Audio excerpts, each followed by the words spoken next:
ആവശ്യമില്ലാത്ത എന്ത് കാര്യം നമ്മൾ ചെയ്തോ ആ കാര്യം ഏത് അവയവം കൊണ്ടാണോ ചെയ്യുന്നത് ആ അവയവത്തിന് നല്ല കാര്യം ചെയ്യാനുള്ള തൗഫീക്ക് ഇങ്ങനെ കുറഞ്ഞു വരും. ആവശ്യമില്ലാത്ത എന്തോ ഒന്ന് കേട്ടു, ആവശ്യമുള്ള വയല് കേൾക്കാനുള്ള ഉപകാരമുള്ള വയല്, അല്ലെങ്കിൽ കേട്ട വയല് തന്നെ ഉപകരിക്കണം. അതാണല്ലോ ലൈസൽ ഇൽമു മാ ഹുഫിള, കുറെ മനപ്പാടാക്കലല്ലോ ഇൽമ്.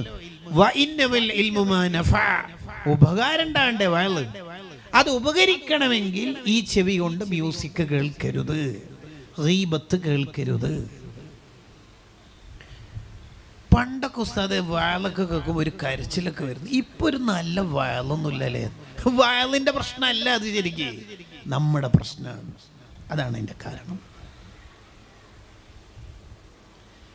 മഹാനായ ഇമാം ഹദ്ദാദ് റളിയല്ലാഹു അൻഹുവിനോട് ഒരാൾ ചോദിക്കുന്നുണ്ട്, മാ ദവാഉ മൻ യതസാക്കലു അനിൽ ഖൈറാത്ത് വയമീലു ഇല ശഹവാത്ത് മാ ഹുബ്ബിഹി ലിൽ ഖൈരി വാഹിലി വബുഅലിഹി ലിശ്ശരി വാഹിലി.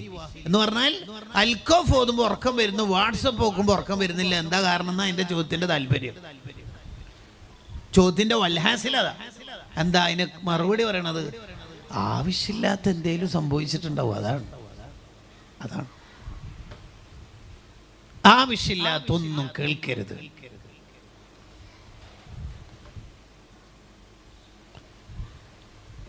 ഒരാൾ മരണപ്പെടുന്ന സമയത്ത് മലക്കൾ ഇങ്ങനെ ഓരോ അവയവങ്ങളും സ്കാൻ ചെയ്യും അത്ര. ഏതെങ്കിലും ഒരു അവയവം കൊണ്ട് ഹറാമുകൾ ഉള്ള അവയവാണോ അല്ലയോ എന്നിങ്ങനെ സ്കാൻ ചെയ്യും. അല്ലാ, നമ്മുടെ എല്ലാ ദോഷങ്ങളും പുറത്തു തരണേ റഹ്മാനെ. എന്നിട്ട് നല്ല ആൾക്ക് മരിക്കണ്ടേ കൂട്ടുകാരെ. ആവശ്യമില്ലാത്തൊക്കെ ഒഴിവാക്കുക. എല്ലാ വാട്സപ്പ് ഗ്രൂപ്പിലും നമ്മൾ ഉണ്ടാവണമെന്നൊന്നുമില്ല. പഴയ SLC ബാച്ച് ഗ്രൂപ്പ് അല്ലെങ്കിൽ ഇന്ന ഗ്രൂപ്പ്, എന്തിനാ നമ്മൾ ഈ വേണ്ടാത്ത ഗ്രൂപ്പുകളിലൊക്കെ ഉണ്ടാവണത്? ആവശ്യമില്ലാത്തത് കണ്ടാൽ ആവശ്യമുള്ളത് കാണാനുള്ള തൗഫീക്ക്. ഭാര്യ ഒരു രസം ഉണ്ടാവില്ല. അന്യ പെണ്ണിനെ കണ്ട് രസിക്കുന്നക്ക് സ്വന്തം ഭാര്യ സുന്ദരിയായിട്ട് ഒരിക്കലും തോന്നില്ല. ഇതങ്ങനെയാ, അതിൻ്റെ ഒരു പ്രശ്നം. ആവശ്യമില്ലാത്തത് ചിന്തിച്ചാൽ ആവശ്യമുള്ളത് ആലോചിക്കാനുള്ള ശേഷി നമുക്ക് കുറയും. ഇബ്നു സീരീൻ റളിയല്ലാഹു അൻഹു പറഞ്ഞല്ലോ, ഞാനൊരു അന്യവണ്ണിനെ ഇതുവരെ കണ്ടിട്ടുമില്ല, നോക്കിയിട്ടുമില്ല, ചിന്തിച്ചിട്ടുമില്ല, സ്വപ്നത്തിൽ പോലും വന്നിട്ടില്ല. വെറുതെ ഇത്ര ബുദ്ധി, വെറുതെ. മഗ്തബത്തു അഹദൻ മുൻദു അലിംതു അന്നൽ ഗീബത ഹറാം. ഈ ഉമ്മത്തിൽപ്പെട്ട ഒരാളെ ഗീബത്ത് പറഞ്ഞതിന്റെ പേരിൽ അള്ളാഹു ഏതായാലും എന്നെ ചോദ്യം ചെയ്യേണ്ടി വരില്ല ആഖിറത്തിൽ. കാരണം ഞാൻ ഒരാളെയും പറഞ്ഞിട്ടില്ല. ആരാ പറയണത്? ഇമാമുൽ ബുഖാരി റളിയല്ലാഹു അൻഹു.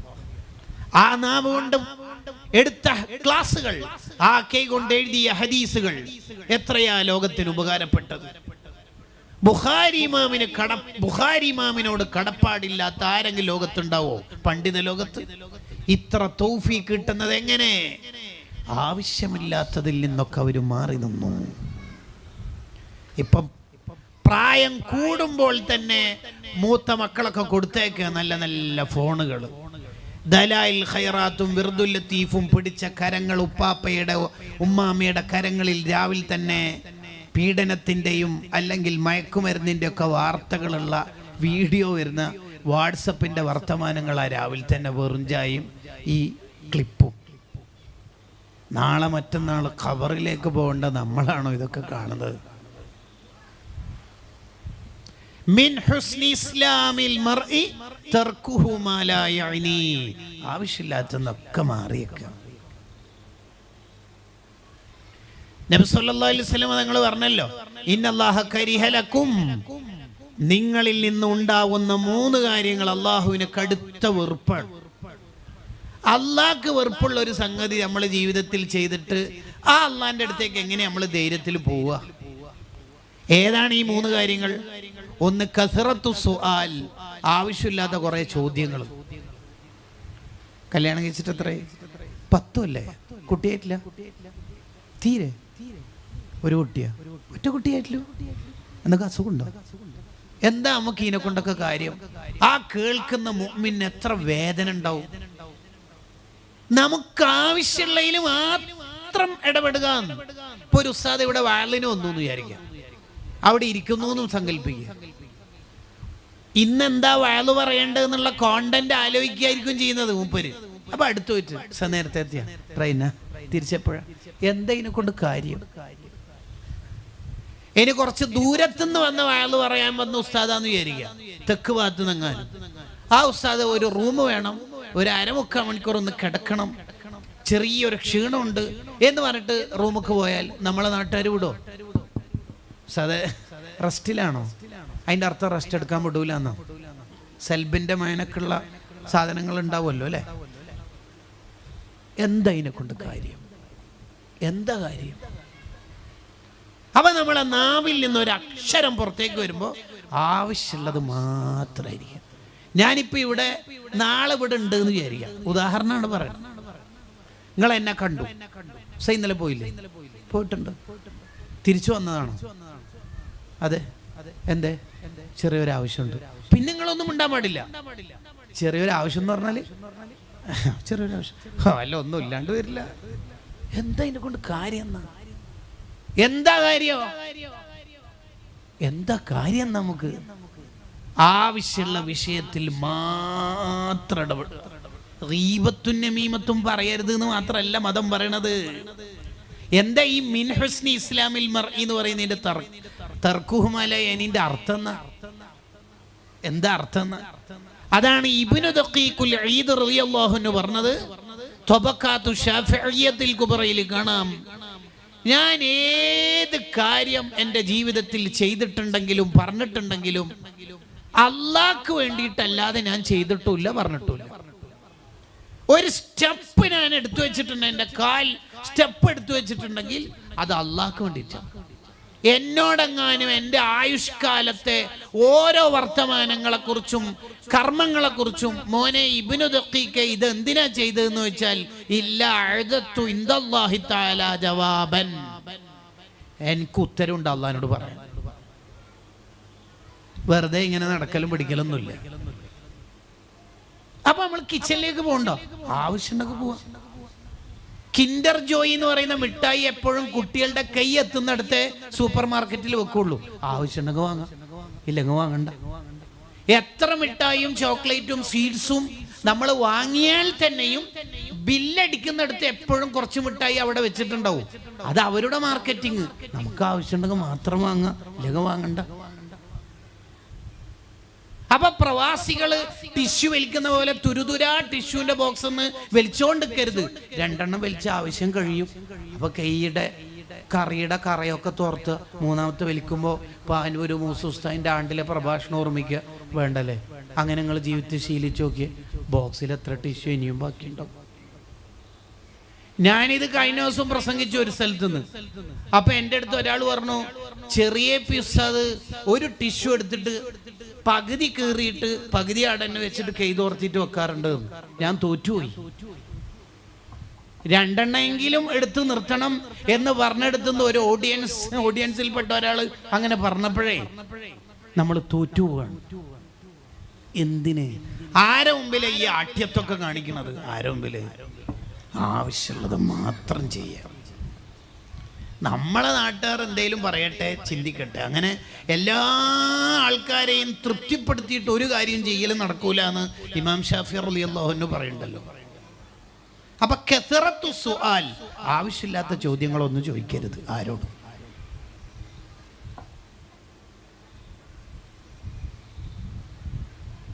രണ്ടാമത്തത്, അള്ളാഹുവിന് വളരെ വെറുപ്പുള്ളതായി ഹദീസിൽ കാണാം, ഖീല വഖാൽ, കണ്ടതും കേട്ടതും പറയല്, ഉറപ്പില്ലാത്ത കാര്യങ്ങൾ പറയല്. ഉറപ്പില്ലാത്ത ഒരു കാര്യവും നമ്മൾ പറയരുത്. കിതാബിൽ കണ്ടത് മാത്രം, കേട്ടതൊന്നും പറയരുത്. അത് അത്രയും ഒതന്റിക് ആയ ആളെടുത്ത് നിന്ന് കേട്ടാൽ മാത്രം പറയണം, വേറൊന്നും നമ്മൾ പറയാൻ പാടില്ല. കഫാബിൽ മർഇ കദിബൻ, കളവ് പറയുന്നവൻ ആരാണെന്ന് അറിയോ? ശരിക്ക് കേട്ടത് മൊത്തം പറയലെന്നെ. നിനക്കറിയോ? അത് ഇല്ല. സൂറത്തുൽ ഫാത്തിഹയുടെ 38 നേട്ടങ്ങൾ, അതിൽ 37 ശരിയാന്ന് വിചാരിച്ചോ, ഒന്ന് കളവായാൽ അത് മതി ആഖിറത്തിൽ കുടുങ്ങാൻ. ഉറപ്പില്ലാത്തൊന്നും നമ്മൾ പറയുന്നു, പ്രത്യേകിച്ച് മതത്തിന്റെ മസ്അലകൾ, ഹദീസുകൾ, ഖുർആനിന്റെ ആശയങ്ങൾ, നമുക്കറിയാത്തതൊന്നും പറയാൻ പാടില്ല. വലാ തഖ്ഫു മാ ലൈസ ലക ബിഹി ഇൽമ, നിനക്ക് വിവരമില്ലാത്തൊന്നും പറയരുത്. ചില ആൾക്കാർ പാട്ടുപാടിയിട്ടോ വേറെ ഏതെങ്കിലും ആശയങ്ങളിലൂടെയോ സമൂഹത്തിന്റെ കുറച്ച് വ്യൂവേഴ്സും സബ്സ്ക്രിപ്ഷനൊക്കെ കിട്ടിയതിന് ശേഷം മെല്ലെ മതം പറഞ്ഞു തുടങ്ങുന്നത് കാണാം. പഠിച്ചിട്ട് മാത്രമേ പറയാൻ പാടുള്ളൂ. മതം പഠിച്ചവർ മാത്രം മതം പറയുക, വേറെ ആരും പറയാൻ നിൽക്കരുത്.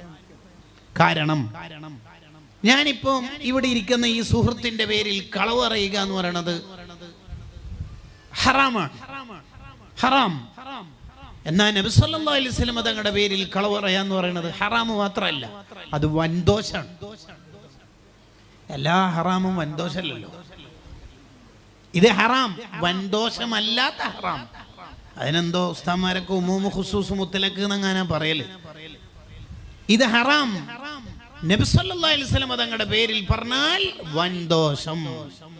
അങ്ങനെ റസൂലുള്ളാഹിന്റെ പേരിൽ ഒരാൾ കളവ് പറഞ്ഞാൽ എന്ന് പറഞ്ഞാൽ നല്ലത് പറഞ്ഞാലും, ഉദാഹരണത്തിന് നബി തങ്ങൾ ഡെയിലി 25 ഖത്തോ പണ്ഡിതൻ ലോകത്ത് വരുന്നുണ്ടെന്ന് എത്രയോ കാലം മുമ്പ് നബി സല്ലല്ലാഹു അലൈഹി വസല്ലം തങ്ങൾ പ്രവചിച്ച ആളാ ഇമാം ഷാഫി റളിയല്ലാഹു അൻഹു. ആലിമു ഖുറൈശിൻ യംലഉ തിബാഖൽ അർളി ഇൽമാ, ലോകം മുഴുവനും ഇൽമു കൊണ്ട് നിറക്കുന്ന എന്റെ ഖുറൈശി കുടുംബത്തിൽ ഒരാൾ വരുന്നുണ്ട് നബി സല്ലല്ലാഹു അലൈഹി വസല്ലം പ്രവചിച്ചതാ. ആ ഇമാം ഷാഫിഈ റളിയല്ലാഹു അൻഹുവിന്റെ പേരിൽ കേൾക്കണേ, ആ ഇമാം ഷാഫിഈ റളിയല്ലാഹുവിന്റെ പേര് കേൾക്കുമ്പോൾ റളിയല്ലാഹു അൻഹു എന്നാണോ ചൊല്ലേണ്ടത്, റഹിമഹുല്ലാ എന്നാണോ ചൊല്ലേണ്ടത്, പണ്ഡിതന്മാർ ചർച്ച ചെയ്യുന്നുണ്ട്. കാരണം റളിയല്ലാഹു അൻഹു എന്നുള്ളത് സ്വഹാബത്തിനെ കുറിച്ചല്ലേ ഖുർആനിൽ പറഞ്ഞത്. അപ്പൊ അത് അവർക്ക് മാത്രം ഉള്ളതാണോ, പിൽക്കാലത്ത് സ്വാലിഹീങ്ങൾ വരുമ്പോ അവർക്ക് റളിയല്ലാഹു അൻഹു ചൊല്ലാൻ പറ്റുമോ ഇല്ലയോ എന്ന് ചർച്ചയുണ്ട് പണ്ഡിതന്മാർക്ക്. പ്രബലമായ അഭിപ്രായം അനുസരിച്ച് ചൊല്ലാം. ഇമാം അബൂ ഹനീഫ റളിയല്ലാഹു അൻഹു, ഇമാം ശാഫിഈ റളിയല്ലാഹു അൻഹു ചൊല്ലാം. എന്നാൽ പോലും പണ്ഡിതന്മാർ ചർച്ച ചെയ്യാണ് എന്ത്, റളിയല്ലാഹു അൻഹു എന്നുള്ളത് സ്വഹാബത്തിനുള്ളതല്ലേ ഖുർആൻ പറഞ്ഞത് അല്ലേ? അപ്പോൾ പിന്നെ അതിൽ ഒതുക്കേണ്ടതാണോ, മഹാന്മാരായ ഇമാമിങ്ങൾക്ക് അത് ചൊല്ലാൻ പറ്റുമോ ഇല്ലയോ? അത്രയും സൂക്ഷ്മതയുള്ളവരാ നമ്മളെ മഹാന്മാര്. എന്നിട്ടല്ലേ ഇല്ലാത്തതിങ്ങനെ പറയാ. ഇപ്പോഴത്തെ പുതിയൊരു മാർക്കറ്റിംഗ് എന്താന്ന് വെച്ചാൽ, ഞാൻ വലിയാണ് എന്ന് പറഞ്ഞാൽ പെട്ടെന്ന് നാട്ടുകാർ അംഗീകരിക്കാത്തതുകൊണ്ട് തന്നെ വലിയാണെന്ന് നാട്ടുകാർ അംഗീകരിച്ചവരുടെ ഏറ്റവും അടുത്ത ആളാണ് എന്ന് പറയലാണ് പുതിയ മാർക്കറ്റിംഗ്. ഇപ്പോൾ അതിലൊന്നും നമ്മൾ പെട്ടുപോകരുത്, അതിലൊന്നും നമ്മൾ പെട്ടുപോകാൻ പാടില്ല. ഇസ്ലാമിന്റെ റൂട്ട് വളരെ കൃത്യമാണ്. ഇല്ലാത്തതൊന്നും പറയരുത്. ഖീല വഖാൽ, കണ്ടതും കേട്ടതും പറയരുത്, കിട്ടിയത് മൊത്തം ഷെയർ ചെയ്യരുത്. നമ്മളൊരു ഗ്രൂപ്പിൽ ഒരു വോയിസ് അയക്കുമ്പോൾ, ഒരു ടെക്സ്റ്റ് അയക്കുമ്പോൾ, ഒരു വീഡിയോ അയക്കുമ്പോൾ, ഒരു ഇമേജ് നമ്മൾ സെൻഡ് ചെയ്യുമ്പോൾ അത് സത്യസന്ധമായിരിക്കണം. നമുക്ക് 100% ഉറപ്പ് കിട്ടിയിരിക്കണം. ഞാനായിരിക്കണം ആ ഗ്രൂപ്പിൽ ഫസ്റ്റ് അത് ഇടുന്നത്, അതുകൊണ്ട് നാളെ ഹർത്താൽ എന്നൊന്നും നമ്മൾ നിൽക്കരുത്. നാളെ പൊതു അവധി, അല്ലെങ്കിൽ നാളെ സ്കൂളില്ല, കലക്ടർ, ഇങ്ങനെ വെറുതെ നിൽക്കരുത്. ആ പരിപാടിയൊന്നും നമ്മൾ ചെയ്യരുത്. ഉറപ്പുള്ളത് മാത്രം ചെയ്യും. അല്ലെങ്കിലും ഇസ്ലാമിൽ ചെറിയൊരു തെറ്റ് എന്ന് പറയാൻ തന്നെ പറ്റാത്ത രീതിയിലുള്ള ചെറിയ ചെറിയ സാധനങ്ങൾ ഉണ്ടാവും, ചെറിയ മിസ്റ്റേക്ക്. ആ മിസ്റ്റേക്കിനൊക്കെ വലിയ ശിക്ഷകൾ എന്ന് പറയുന്ന ഹദീസ് ഒന്നും മിക്കവാറും സ്വഹീഹായ ഹദീസ് ആയിരിക്കില്ല. അത് നമ്മൾ ശ്രദ്ധിക്കേണ്ടതാണ്. ചെറിയൊരു തെറ്റ് തന്നെ പറയാൻ പറ്റില്ല. എന്തെല്ലാം സുഖം തന്നെ എന്ന് പറയുമ്പോഴേക്ക് 40 കൊല്ലത്തെ അമല് പൊളിയാനാ. ഇയാൾക്കാകെ 38 വയസ്സേ ആയിട്ടുണ്ടാവും. എത്ര കഥ! അങ്ങനത്തെ ഹദീസ് ഒന്നും സ്വഹീഹായി വന്നിട്ടുണ്ടാവില്ല. ഇനി തിരിച്ചു അങ്ങനെ തന്നെ ചെറിയൊരു നന്മ ചെയ്യുമ്പോഴേക്ക് വലിയൊരു നബീന്റെ കൂലിയൊക്കെ ഓഫർ ചെയ്യുന്ന എന്തെങ്കിലും ഒന്ന് കണ്ടാൽ വേഗം വിശ്വസിക്കരുത്. ഉദാഹരണത്തിന് ഇന്നാലും നമസ്കാരം ജമാഅത്തോടെ നിസ്കരിച്ചാൽ ദാവൂദ് നബിയുടെ 50 കൊല്ലത്തെ ഇബാദത്തിന്റെ കൂലി. പാവ ദാവൂദ് നബി ഇത്ര കഷ്ടപ്പെട്ടിട്ട് നമ്മൾ കോടിക്കണക്കിന് കൊല്ലം കുത്തി പറഞ്ഞാൽ പോലും എത്ര പണിയെടുത്താലും ഒരു നബീന്റെ ഒരു രോമാവാൻ നമുക്കാവില്ല. ആ ബോധ്യം നമുക്ക് ഉണ്ടാകും. ഒരു സ്വഹാബി ആവാൻ കഴിയോ? ഇല്ല. ഈ സ്വഹാബി എന്ന് പറഞ്ഞ ആരാ? ഇമാം സുബ്കി റളിയല്ലാഹു അൻഹു പറഞ്ഞല്ലോ, ഒരു സെക്കൻഡ് നബി സല്ലല്ലാഹു അലൈഹി വസല്ലം തങ്ങളെ ഉണർവിൽ ഡയറക്റ്റ് കാണുക എന്ന് പറയുന്നത് ആയിരക്കണക്കിന് കൊല്ലം തുടർച്ചയായി ഇബാദത്ത് ചെയ്താൽ കിട്ടുന്ന ഈമാൻ, തഖ്വ, ഇസ്തിഖാമത്തിനേക്കാൾ ടോപ്പാണത്. അതെങ്ങനെ നമുക്കാവാൻ പറ്റുക? അങ്ങനെ എന്തേലും കേട്ട് വേഗം വിഴുങ്ങരുത്. നബി സല്ലല്ലാഹു അലൈഹി വസല്ലം തങ്ങളുടെ സ്വപ്നം കണ്ടത് ഇങ്ങനെ പാടി നടക്കാനുള്ളതൊന്നുമല്ല. അത് ഇമാം മുല്ല അലിൽ ഖാരി മർഖാത്തിൽ പറയുന്നുണ്ട്, ഞാൻ സ്വാലിഹാണ് എന്ന് നാട്ടുകാർക്ക് തോന്നിപ്പിക്കുന്ന ഒന്നും നമ്മൾ ചെയ്യരുത്, അത്തരക്കാരോട് നമ്മൾ അടുക്കുകയും ചെയ്യരുത്. ഖീല വഖാൽ, അല്ലാഹുക്ക് വളരെ വെറുപ്പുള്ള കാര്യമാണ് ഖീല വഖാൽ. ഹദീസിൽ കാണാം. മൂന്നാമത്തത്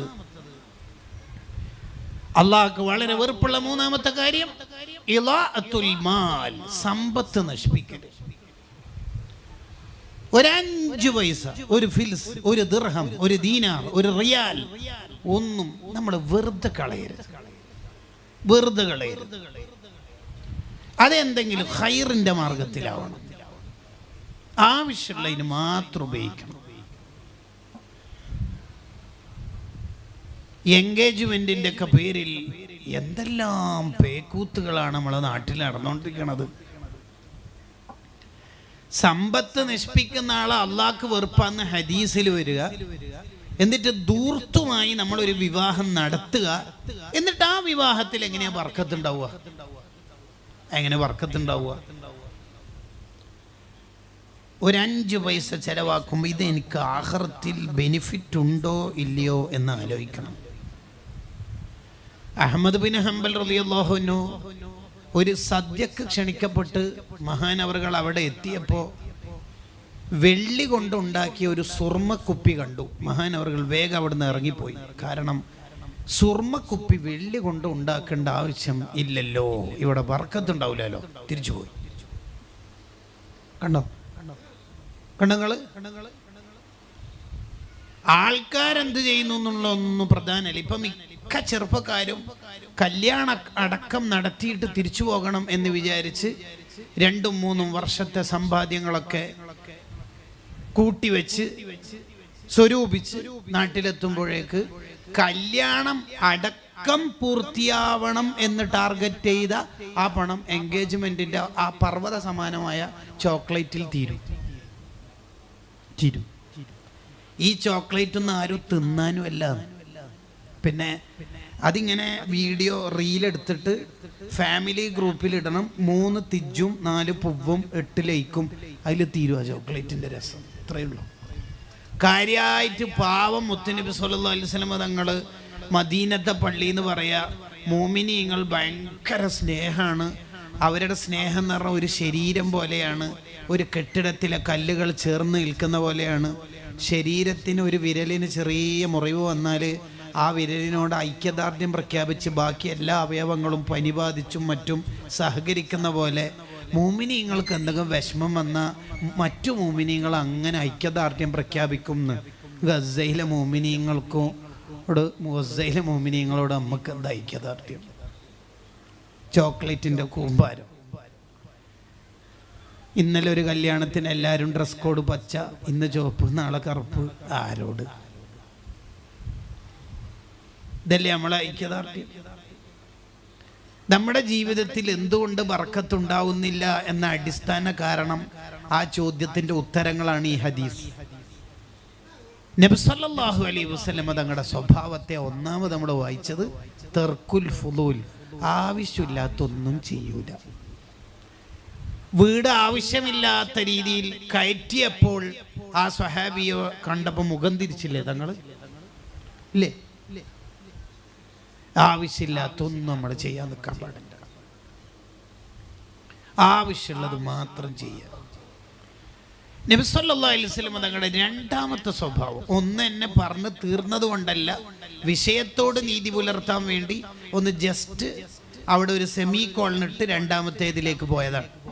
അവിടുത്തെ സ്വഭാവത്തിൽ രണ്ടാമത്തേത് കാന അർഫഖന്നാസ്, വളരെ സോഫ്റ്റ് ആണ് നബി സല്ലല്ലാഹു അലൈഹി വസല്ലം. മുത്തുനബി ആരെയും കൂക്കി വിളിക്കൂല. ദൂരത്തുള്ള ആളെ തങ്ങൾക്ക് വിളിക്കണം എന്നുണ്ടെങ്കിൽ ഒരാളെ പറഞ്ഞയച്ചിട്ട് വിളിക്കും, അല്ലെങ്കിൽ തങ്ങൾ തന്നെ അങ്ങോട്ടേക്ക് പോയിട്ട് വിളിക്കും. തങ്ങൾ തല മാത്രം തിരിഞ്ഞു നോക്കണ പരിപാടിയൊന്നുമില്ല. ആരെങ്കിലും ബേക്കിലുള്ള ആളോട് സംസാരിക്കുകയോ ചെയ്യണമെങ്കിൽ തങ്ങൾ ഫുള്ളായിട്ട് തിരിയും. സോഫ്റ്റാണ് അവിടുത്തെ ഇരുത്തം, നടത്തം, പെരുമാറ്റം എല്ലാം. ആരെയും തങ്ങൾ തുറിച്ചു നോക്കാറില്ല. അത് അവിടുത്തെ കണ്ണിന്റെ സോഫ്റ്റ്നെസ് ആണ്. ആരെയും തങ്ങൾ ഇങ്ങനെ തുറിച്ചു നോക്കൂല. ഏതെങ്കിലും ഒരാളെ തെറ്റ് തിരുത്താനുണ്ടെങ്കിൽ സദസ്സിൽ വെച്ച് ആ വ്യക്തിയെ തങ്ങൾ പരാമർശിക്കൂല. മബാലു അക്വാമിൻ, ചിലരെന്താ ഇങ്ങനെയൊക്കെ ചെയ്യണത്, ശരിയല്ല കേട്ടോ, അങ്ങനെ പറയുള്ളൂ. മനസ്സിലാകേണ്ടവർക്ക് മനസ്സിലാവും. വേറെ ആർക്കും അയാളുടെ പേര് പറഞ്ഞ് വഷളാക്കണ പരിപാടി തങ്ങൾക്കില്ല. തെറ്റ് തിരുത്തുമ്പോഴും സോഫ്റ്റ്നെസ് ആണ്. രാത്രി എങ്ങാനും വീട്ടിലേക്ക് വരികയാണെങ്കിൽ തങ്ങൾ ഉറങ്ങുന്നവർ കേൾക്കാത്ത രീതിയിലും ഉണർന്നവർ കേൾക്കുന്ന രീതിയിലുമാണ് സലാം പറയാ. എങ്ങനെ? അസ്സലാമു അലൈക്കും വറഹ്മത്തുള്ളാഹി വബറകാതുഹു, അങ്ങനെ പറയൂ. കോളിംഗ് ബെല്ല് നാലൂട്ടടിച്ച് അയൽവാസികളടക്കം ഞെട്ടി ഉണർത്തി എന്ന വർത്താനൊന്നും തങ്ങൾക്കില്ല. തങ്ങൾ നടക്കുമ്പോൾ സോഫ്റ്റായിട്ടേ നടക്കുള്ളൂ. ഇരിക്കുമ്പോൾ അങ്ങനെ തന്നെ, കിടക്കുമ്പോൾ അങ്ങനെ തന്നെ. ഇബ്നു അബ്ബാസ് റളിയല്ലാഹു അൻഹുമ പറഞ്ഞല്ലോ, നിന്റെ ഉമ്മ നിന്റെ റൂമിലുണ്ടാകുമ്പോൾ നീ വസ്ത്രം കൊടയരുത്. കാരണം ആ കൊടന്ന വസ്ത്രത്തിലെ പൊടിപടലങ്ങൾ ഉമ്മ ധരിച്ച മാക്സിക്കോ പർദ്ദക്കോ പറ്റിപ്പിടിച്ചാലോ. കണ്ടോ? ഒരു മുഅ്മിന് ഉണ്ടാവേണ്ട ഏറ്റവും പ്രധാനപ്പെട്ട ഗുണമാണ് റിഫ്ഖ് എന്ന് പറയുന്നത്. സോഫ്റ്റ്നെസ്, സക്കീനത്ത് ഉണ്ടാവണം. അറഫയിൽ നിന്ന് വാഹനപ്പുറത്ത് കയറുന്നതിൻ്റെയും ശരിപ്പെടുത്തുന്നതിൻ്റെയും ഒച്ചപ്പാടുകൾ ഉണ്ടായപ്പോൾ സ്വഹാബത്തിനോട് നബി സല്ലല്ലാഹു അലൈഹി വസല്ലം തങ്ങൾ നിർദ്ദേശിച്ചു, അലൈക്കും ബിസ്സക്കീന. സ്വഹാബത്തെ, ശബ്ദമൊക്കെ ഒന്ന് താഴ്ത്തു, കുറക്കൂ. യഥാർത്ഥത്തിൽ മദീനയിൽ പോയാൽ നമ്മൾ പാലിക്കേണ്ട ഒരു കൾച്ചർ സൂറത്തുൽ ഹുജറാത്തിലുണ്ട്. ലാ തർഫഉ അസ്വാതക്കും ഫൗഖ സൗത്തിൻ നബി. തങ്ങളെക്കാൾ നിങ്ങൾ ശബ്ദം ഉയർത്തരുത്. കള്ളു കുടിച്ചാൽ കള്ളു കുടിച്ച ഹറാമാണ് ഉണ്ടാവുക. വ്യഭിചരിച്ചാൽ വ്യഭിചരിച്ച ഹറാമാണ് ഉണ്ടാവുക. റൗള ഷരീഫിന്റെ അടുത്ത് പോയിട്ടോ തങ്ങളുടെ ജീവിതകാലത്ത് തന്നെയോ അവിടത്തേക്കാൾ ശബ്ദം ഉയർത്തിയാൽ അൻ തഹ്ബത അമാലുക്കും, അവിടുത്തെ സാന്നിധ്യത്തിൽ വെച്ച് ശബ്ദം ഉയർത്തിയാൽ നീ അറിയാതെ നിന്റെ എല്ലാ അമലും പൊളിഞ്ഞു. കള്ളുടിച്ച വേറെ അമല് പൊളിയല്ല, ആ കള്ളുടിച്ച ഹറാമുണ്ടാവും. ഇതുവരെ ചെയ്ത അമലുകളൊക്കെ പൊളിഞ്ഞു.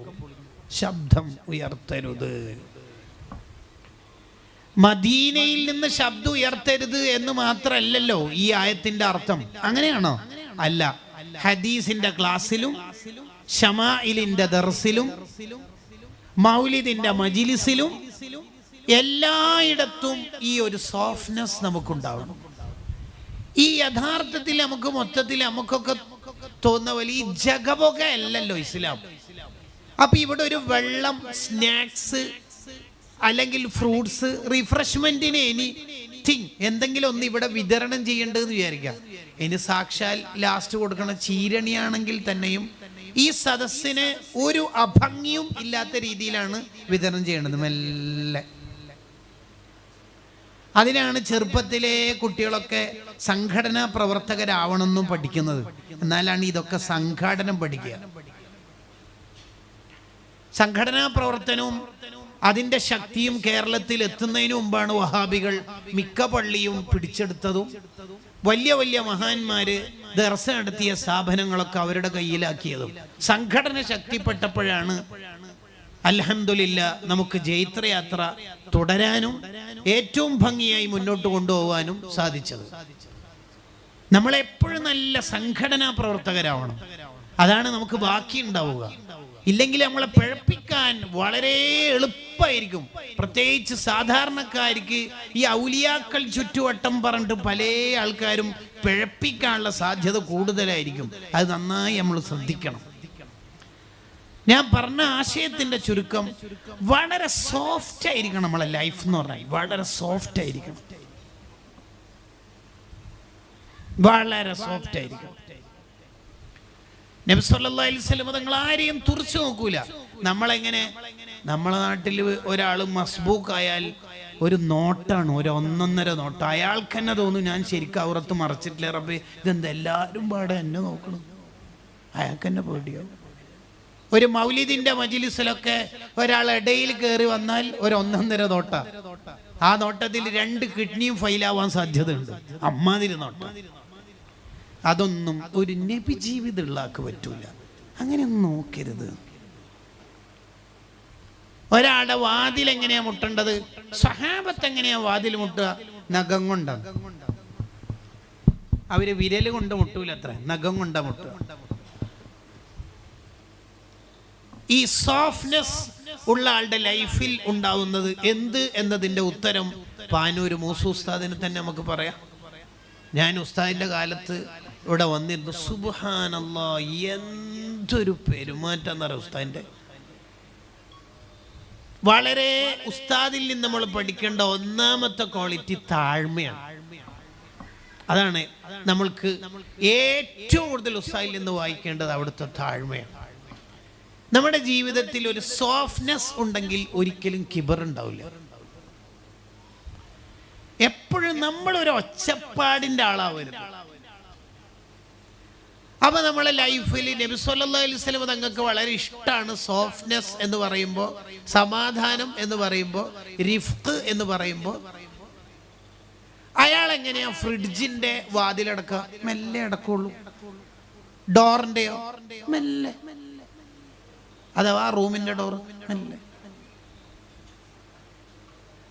അപ്പൊ അയാൾ എങ്ങനെയാ ബാത്റൂമിൽ പോയിട്ട് ഫ്ലഷ് അടിക്കുക? കുറച്ച് വെള്ളം മതിയെങ്കിൽ 2 ഓപ്ഷൻ ഉണ്ടല്ലോ ഫ്ലഷിന്. കുറച്ചടിക്കുക. നമ്മൾ രണ്ടും പാടെ നിൽക്കല, വേണ്ട മെല്ലെ. അപ്പൊ കാറിന്റെ ഡോർ എങ്ങനെയാ അടക്കുക? മെല്ലെ അടക്കും. നിങ്ങൾക്ക് ഈ ക്ലാസ് ശരിക്കും ക്ലിക്ക് ആയിട്ടുണ്ടെങ്കിൽ, ഇന്ന് മൺഡേ അല്ലേ, ചൊവ്വ ബുധൻ വ്യാഴം 3 ദിവസം നിങ്ങൾ കാറിന്റെ ഡോർ അടക്കുന്നത് ശരിക്കും അടയൂല. പക്ഷെ അതേ അടഞ്ഞിട്ടില്ലാന്ന് തോന്നുന്നു. ശരി, ഇന്നാന്നൊരു വയല് കേട്ട ശേഷം ഒരു പേടിയാണ്. ഒരു 3 ദിവസം കഴിഞ്ഞിട്ട് നിങ്ങൾക്ക് ക്ലിക്ക് തന്നെ ആവുള്ളൂ ഈ സാധനം. ടോട്ടലി ഒരു സോഫ്റ്റ്നെസ് ഉണ്ടാവണം, ടോട്ടലി. അപ്പൊ നമ്മളൊരു റൂമിലുണ്ട് എന്നുള്ളത് അപ്പുറത്തെ റൂമിലുള്ളവർക്കൊന്നും മനസ്സിലാവുന്നില്ല. അപ്പൊ ഒരാൾക്ക് വാട്സപ്പിൽ മിസ് കോൾ അടിച്ചാൽ അയാള് ഇപ്പൊ എന്തോ തിരക്കിലാണ് എന്നതുകൊണ്ട് അയാൾ നോക്കിയിട്ടില്ല. അയാള് വിളിച്ചോണ്ടിരിക്കരുത്. ശരിക്കും നമ്മൾ വാതിൽ മുട്ടിയാൽ തന്നെ പാലിക്കേണ്ട നിയമം എന്താ അറിയോ? 2ാമത് വാതിൽ മുട്ടുന്നതിന്റെയും 1ാമത് വാതിൽ മുട്ടിയതിന്റെയും ഇടയിൽ 4 റക്അത്തിന്റെ ഗ്യാപ്പ് ഇടണം എന്നാ. അങ്ങനെയാ. നമ്മളൊരു വീട്ടിൽ പോയാൽ എങ്ങനെ? അവിടെയും സോഫ്റ്റ് ആയിട്ട്. ഉദാഹരണത്തിന് നമ്മളൊരു ഗസ്റ്റ് ആയിട്ട് ഒരു വീട്ടിലേക്ക് പോയി. ആ വീട്ടുകാർ നമ്മളോട് പറഞ്ഞു ഇവിടെ ഇരിക്കുന്നു, എന്നാൽ അവിടെ തന്നെ ഇരിക്കണം. വേണ്ട വേണ്ട, ഞാൻ ഇപ്പുറം ഇരുന്നോളാം. നോ. കാരണം ഇവിടെ ഇരിക്കാൻ ആ വീട്ടുകാർ പറയണത് കിച്ചണിൽ പെരുമാറുന്നതൊന്നും കാണണ്ട എന്ന നിലയിലായിരിക്കും. അത് ആ വീട്ടുകാർക്ക് അറിയുള്ളൂ. ഒരു സ്ഥലത്ത് നമ്മൾ ഇരുന്നാൽ